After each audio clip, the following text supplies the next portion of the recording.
ओम शांति। आज है 6 जनवरी 2022 के ईश्वरीय महावाक्य। पहले सुनते हैं मुरली के मुख्य पॉइंट्स।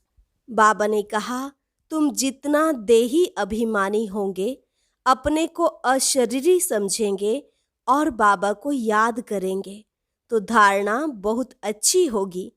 जिनको धारणा नहीं होती है तो समझना चाहिए देह अभिमान है। देह अभिमान से ही विकर्म बनते हैं। फिर कहा, दिन में काम धंधा करते देह अभिमान जास्ती रहता है, इसलिए नींद को जीतने वाले बनो, अर्थात रात को जागकर देही अभिमानी बनने की प्रैक्टिस करो। पढ़ाई तो मुख्य है, लेकिन फिर भी कोई मुरली नहीं पढ़ते तो उनकी गति क्या होगी। कैसे भी करके मुरली रोज जरूर पढ़नी चाहिए, एक दिन भी मिस ना हो। परंतु ऐसे भी नहीं कि विकारों में गिरते रहें और मुरली मांगते रहें। बाबा ने कहा, अभी ऐसा कोई विकर्म नहीं करना जो पतित कहा जाए। मैं आया ही हूँ सबको पावन बनाकर साथ ले जाने। इस कार्य में तुम ज्ञान गंगाएं, ज्ञान सागर बाप के साथ मददगार बने हो। भक्ति में तुम कहते आए हो कि बाबा, जब तुम आओगे तो हम और संग तोड़ एक संग जोड़ेंगे। तो अब अपनी प्रतिज्ञा पूरी करो, नहीं तो फिर दंड खाएंगे। और लास्ट में बाबा ने वरदान देते हुए कहा, बच्चे सदा खुश रहो, आबाद रहो, ना बिसरो ना याद रहो। अभी बाप तुम्हें ज्ञान की जो अच्छी अच्छी बातें सुनाते हैं वे सब धारण करनी है। सदा याद रखो, जो करेगा सो पाएगा। और अब सुनते हैं महावाक्यों को विस्तार से। ओम शांति। मुरली का सार। मीठे बच्चे, देह अभिमान में आने से ही विकर्म बनते हैं, इसलिए प्रतिज्ञा करो और सब संग तोड़ एक संग जोड़ेंगे। प्रश्न, कौन सा खेल नेचुरल है लेकिन मनुष्य उसे गॉडली एक्ट समझते हैं? उत्तर, ड्रामा में यह जो नेचुरल कैलेमिटीज आती हैं, विनाश के समय एक ही समुद्र की लहर में सब खंड टापू आदि खत्म हो जाते हैं, जिसका रिहर्सल अभी भी होता रहता है। यह सब नेचुरल खेल है, इसे मनुष्य गॉडली एक्ट कह देते हैं। परंतु बाबा कहते, मैं कोई डायरेक्शन नहीं देता हूं, यह सब ड्रामा में नूंद है। गीत, कौन आया मेरे मन के दवारे। ओम शांति। कौन आया अर्थात किसकी याद आई। ऐसे नहीं कि आकर दिल में बैठ गया फिर तो सर्वव्यापी हो जाए। नहीं, कौन आया मेरी याद में। अकाल मूर्त, जिसको काल खा न सके। सिख लोगों के पास अकाल तख्त भी है, उनके पास अकाली लोग भी हैं। वो लोग खुद नहीं समझते कि सिख धर्म प्रवृत्ति मार्ग का धर्म है। एक ही आदि सनातन देवी देवता धर्म प्राय लोप है। दूसरा है सन्यास धर्म, निवृत्ति मार्ग का। घर बार छोड़ हद का सन्यास कर पवित्र बनते हैं। जंगल में तो जरूर पवित्र ही रहते होंगे। हर एक धर्म की रस्म रिवाज अलग है, शिक्षा भी अलग है। वह है निवृत्ति मार्ग का धर्म। उनको फॉलो करने वाले को भी घर बार छोड़ कफनी पहननी पड़े। फिर भले वो लोग कहते हैं घर गृहस्थ में रहते भी ज्ञान पा सकते हो, परंतु वह कोई ज्ञान नहीं, न सन्यासी ऐसे करा सकते हैं। वास्तव में गुरु वह है जो सदगति देने वाला हो। वह तो एक ही है। गुरु नानक ने भी शिक्षा दी है, वह भी परमात्मा की ही महिमा करते हैं। एक ओंकार अकाल मूर्त। तुमको अब उस अकाल मूर्त अर्थात परम पिता परमात्मा की ही याद है। महिमा करते हैं अकाल मूर्त अयोनि है, स्वयंभू अर्थात रचता है, निर्भय निर्वैर अकाल मूर्त, सतगुरु प्रसाद जप साहेब आदि, यह महिमा है परमपिता परमात्मा की। अकाल मूर्त को ही मानते हैं, वही बताते हैं सतयुग आदि सत, होसी भी सत। फिर यह भी कहते हैं मूत पलिति कपड़ धोए, पतित पावन माना ही मूत पलिति कपड़ धोए, साफ करते हैं, तब उनकी महिमा गाते हैं। फिर कहते हैं अशंख चोर हराम खोर, यह भी इस समय की ही महिमा है। फिर नानक कहे नीच विचार कर, फिर उनके ऊपर बलिहार जाते हैं। जरूर वह जब आया तब तो बलिहार जाते हैं। बाबा कहते मैं अहिल्याओं गणिकाओं साधुओं का भी उद्धार करने आता हूं, तो जरूर सब पतित ठहरे। अब यह है बेहद की बात, तो जरूर बेहद का मालिक ही आकर समझाएंगे। ब्रह्मा विष्णु शंकर भी मेरी रचना है। ब्रह्मा द्वारा आदि सनातन देवी देवता धर्म की स्थापना, शंकर द्वारा अनेक धर्मों का विनाश। दूसरे जो आते हैं सिर्फ अपने धर्म की स्थापना करते हैं, ऐसे नहीं कि वो गुरु लोग सदगति दाता हैं। सदगति किसकी करेंगे? उनकी वंशावली की ही पूरी वृद्धि नहीं हुई है तो सदगति कैसे करेंगे? बाप कहते हैं मैं आकर आदि सनातन धर्म की स्थापना और अधर्मों का विनाश कराता हूं। इस समय सब तमो प्रधान पाप आत्मा बन गए हैं। मनुष्य जो इस बेहद ड्रामा के पार्टधारी हैं, उन्हों को मालूम होना चाहिए कि सृष्टि चक्र कैसे फिरता है। बाप आकर हम बच्चों को त्रिकालदर्शी बनाते हैं। यह भी समझते हैं जरूर बाप आकर स्वर्ग सच्चखंड की स्थापना करेंगे और झूठ खंड का विनाश करेंगे। सच्चखंड की स्थापना करने वाला सच्चा ठहराना, यह सब बातें बाबा ही समझाते हैं। सभी तो धारण कर नहीं सकते, क्योंकि देह अभिमान बहुत है। जितना देही अभिमानी होंगे, अपने को आत्मा अशरीरी समझेंगे, बाबा को याद करेंगे तो धारणा होगी। देह अभिमानी को धारणा नहीं होगी। योग से ही आत्मा के पाप दग्ध होते हैं। दिन में तो देह अभिमान रहता है, तो देही अभिमानी बनने की प्रैक्टिस कब करनी चाहिए? बाप कहते हैं नींद को जीतने वाले बनो। बाप कितनी अच्छी पॉइंट समझाते हैं, परंतु कई ऐसे भी बच्चे हैं जो मुरली सुनते ही नहीं। पढ़ाई तो मुख्य है, कैसे भी करके मुरली पढ़नी चाहिए, परंतु ऐसे भी नहीं विकारों में गिरते रहें और मुरली मांगते रहें। जब तक गारंटी ना करें, मुरली नहीं भेजनी चाहिए। जो मुरली नहीं पढ़ते उनकी गति क्या होगी? अच्छे अच्छे बच्चे भी मुरली नहीं पढ़ते, नशा चढ़ जाता है। नहीं तो एक दिन भी मुरली मिस नहीं करनी चाहिए। धारणा नहीं होती है तो समझना चाहिए देह अभिमान है, वह उच्च पद पा नहीं सकेंगे। बाबा अच्छी रीति समझाते हैं, बच्चों को भी समझाना पड़े।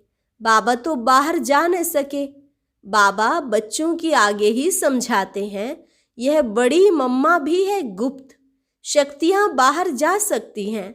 कॉन्फ्रेंस होती हैं, उनमें आदि सनातन देवी देवता धर्म का तो कोई प्रतिनिधि है नहीं। यह भी पॉइंट समझानी है। और जो भी धर्म पिता आते हैं वे सिर्फ धर्म स्थापन करने आते हैं, न कि अधर्मों का विनाश करने। सत धर्म की स्थापना, अनेक अधर्मों का विनाश संगम पर ही होता है। जब उतरती कला हो जाती है तब बाप आते हैं। चढ़ती कला तो एक ही बार होती है। इस पर एक श्लोक भी है, छोटेपन में पढ़ा था। गुरु नानक ने कहा है सब निंदक हैं, झूठे हैं, कोई भी पवित्र नहीं रहते। सिख धर्म में अकाली होते हैं, जिनके ऊपर काला चक्र भी दिखाते हैं।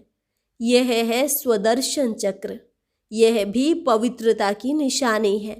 कंगन भी बांधते हैं, दोनों पवित्रता की निशानी है। परंतु वो लोग इसका अर्थ नहीं समझते हैं, न पवित्र रहते हैं। जनेऊ भी पवित्रता की निशानी है।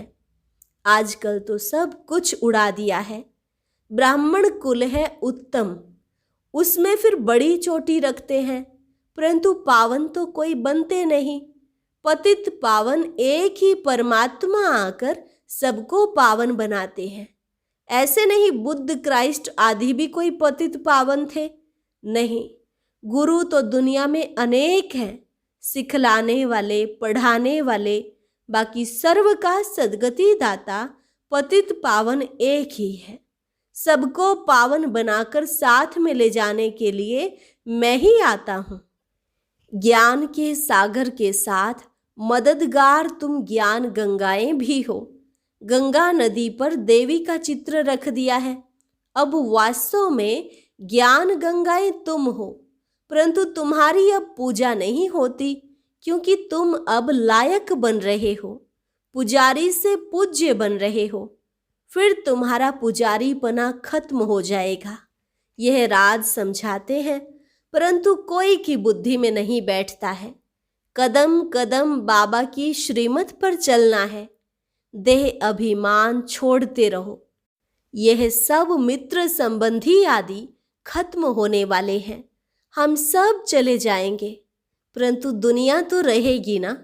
बाप कहते हैं, मैं नई सृष्टि का रचयिता हूँ, परंतु मैं आऊँगा तो पतित दुनिया में ना।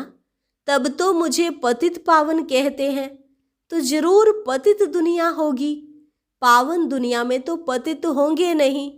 परमात्मा को हेवन स्थापन करना है, इसलिए उनको हेवनली गॉड फादर कहते हैं। क्राइस्ट हेवन नहीं स्थापन करते। हाँ, उस समय जो आत्माएं ऊपर से आती हैं वह सतो प्रधान है।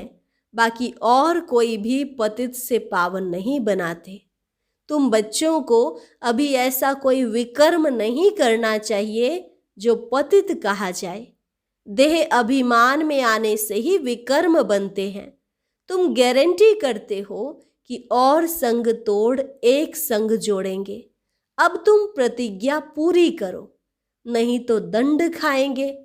ग्रंथ में भी है, चढ़ती कला तेरे भाने सर्व का भला। अक्षर अच्छे हैं, परंतु जो कुछ पढ़े हैं उनको तो भूलना पड़ता है। बाबा को तो बच्चों के नाम भी पूरे याद नहीं, क्योंकि शिव बाबा को याद करना है। इसलिए बाबा कह देते हैं, खुश रहो, आबाद रहो, ना बिसरो ना याद रहो।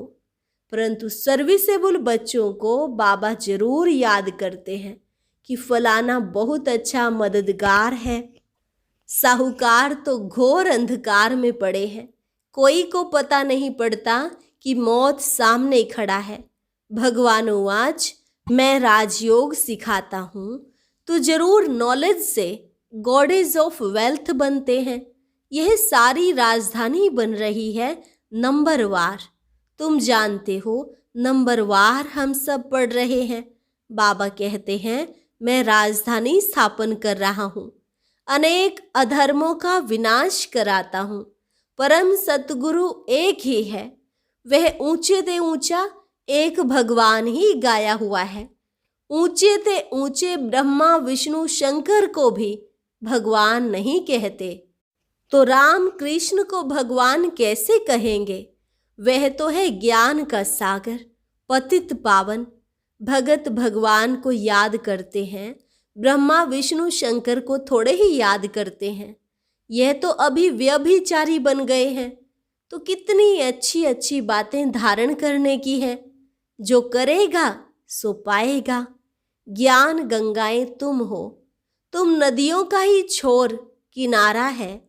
सागर तो कहाँ जा नहीं सकता, परंतु वह है जड़ सागर, यह है चैतन्य। उसमें तो एक तूफान की लहर उठी तो बहुत नुकसान हो जाता है। विनाश के समय जोर से तूफान आएगा, सब खंड टापू आदि खलास हो जाएंगे। देरी नहीं लगती। नेचुरल कैलेमिटीज को गॉडली एक्ट कह देते हैं। तब कहा जाता है शंकर द्वारा विनाश तो गॉडली एक्ट हुई ना। परंतु बाप कहते हैं मैं कोई ऐसा डायरेक्शन आदि नहीं देता हूं, यह सब ड्रामा में नोंद है। तूफान, नेचुरल कैलेमिटीज आदि आदि सब अपना काम करेंगी। कल्प कल्प यह कैलेमिटीज आनी ही हैं और सब खंड खत्म हो जाएंगे। बाकी एक भारत रह जाएगा। उसके लिए तैयारी होती है, रिहर्सल होती रहेगी। यह नेचुरल खेल बना हुआ है। तुम शिव शक्तियां ही कहां पर जाकर समझा सकती हो कि तुम सब चाहते हो शांति स्थापन हो, परंतु तुम जानते हो शांति होती कहाँ है, सुख कहाँ होता है, दुख कहाँ है। यह सब समझने की बातें हैं। अभी दुख धाम है, यही भारत सुख धाम था। आदि सनातन देवी देवताओं का राज्य था। कलयुग है दुख धाम। इनका विनाश जरूर होना है। पहले अंत होकर फिर आदि होनी है। मध्य में है अनेक धर्म। सतयुग में एक धर्म था। यह ड्रामा का चक्र है। इसमें 4 मुख्य धर्म हैं। एक धर्म का पाया टांग गुम है। देवता धर्म स्थापन करने वाला कौन है, यह बताओ। परम पिता परमात्मा ब्रह्मा द्वारा स्थापना कराते हैं। वास्तव में तुम भी प्रजापिता ब्रह्मा की औलाद हो, शिव की भी औलाद हो। ब्रह्मा की औलाद होने के कारण आपस में भाई बहन हो। तुम जानते हो हम उनके बने हैं। परम पिता परमात्मा पहले ब्राह्मण धर्म रचते हैं। ब्राह्मण धर्म है चोटी और सब धर्म वाले बाद में आए हैं नंबरवार। आखिर में तुम्हारी प्रत्यक्षता होनी है जरूर। अच्छा, मीठे मीठे सिक्के लधे बच्चों प्रति माता पिता बाप दादा का याद प्यार और गुड मॉर्निंग। रूहानी बाप की रूहानी बच्चों को नमस्ते। रूहानी बच्चों की रूहानी बाप दादा को नमस्ते नमस्ते, गुड मॉर्निंग। धारणा के लिए मुख्य सार। पहली पॉइंट, ज्ञान की धारणा के लिए जितना हो सके देही अभिमानी रहना है। अशरीरी बनने का अभ्यास रात को जाग कर करना है। दूसरी पॉइंट, कैसे भी करके मुरली रोज सुननी व पढ़नी है। एक दिन भी मिस नहीं करनी है। और संग तोड़ एक संग जोड़ने की प्रतिज्ञा करनी है। वरदान, बिंदु रूप में स्थित रहें। उड़ती कला में उड़ने वाले डबल लाइट भव। बिंदु रूप में स्थित रहे, उड़ती कला में उड़ने वाले डबल लाइट भव। सदा स्मृति में रखो कि हम बाप के नैनों के सितारे हैं। नैनों में सितारा अर्थात बिंदु ही समा सकता है। आंखों में देखने की विशेषता भी बिंदु की है। तो बिंदु रूप में रहना यही उड़ती कला में उड़ने का साधन है। बिंदु बन हर कर्म करो तो लाइट रहेंगे। कोई भी बोझ उठाने की आदत ना हो। मेरा के बजाय तेरा कहो तो डबल लाइट बन जाएंगे, अर्थात सब कुछ बाबा का।